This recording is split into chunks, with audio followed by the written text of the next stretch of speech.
Вечером 1 декабря специальные подразделения правоохранительных органов Узбекистана задержали предпринимателя Салима Абдувалиева, известного в постсоветском пространстве по прозвищам Салим-бай.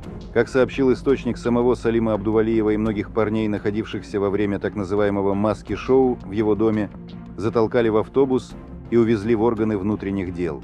В настоящее время силовые структуры Узбекистана разыскивают еще одного известного предпринимателя, мафиози Гафура Рахимова, известного по прозвищу Гафур Черный. Силовики в черных масках сначала явились в дом Гафура Рахимова в Ташкенте, не найдя его там.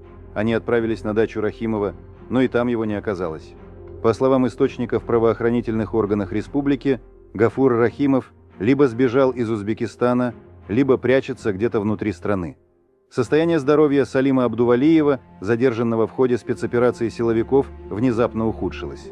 Его незамедлительно поместили в машину скорой помощи и доставили в больницу на территории Старого Ташми. Под наблюдением врачей ему, Салим-баю, поставили капельницу. После проведения необходимых медицинских процедур 73-летнего Абдувалиева отправили домой.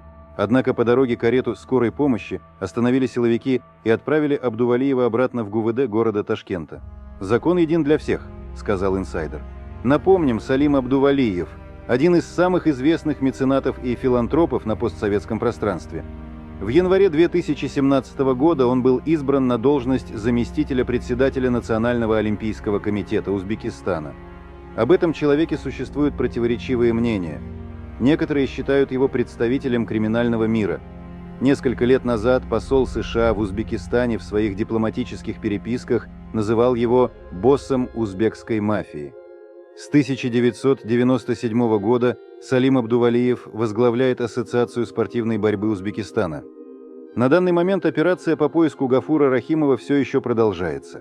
Гафур Рахимов, который с 1998 года является членом исполкома АИБа, подозревается в связях с международной преступной сетью и находится под санкциями Министерства финансов США.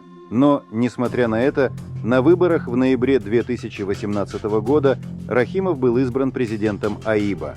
Однако из-за международного давления в марте 2019 года он был вынужден покинуть организацию.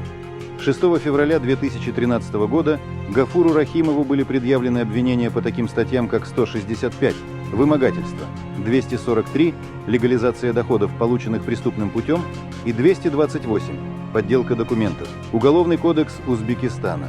Через неделю МВД Узбекистана объявила Гафура Рахимова в международный розыск через Интерпол.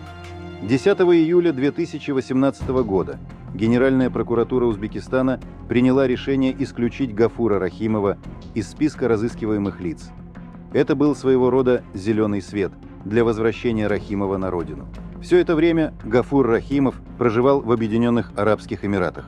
После возвращения на родину Рахимов пытался восстановить свой былой авторитет. Не забудьте поставить лайк и подписаться на канал.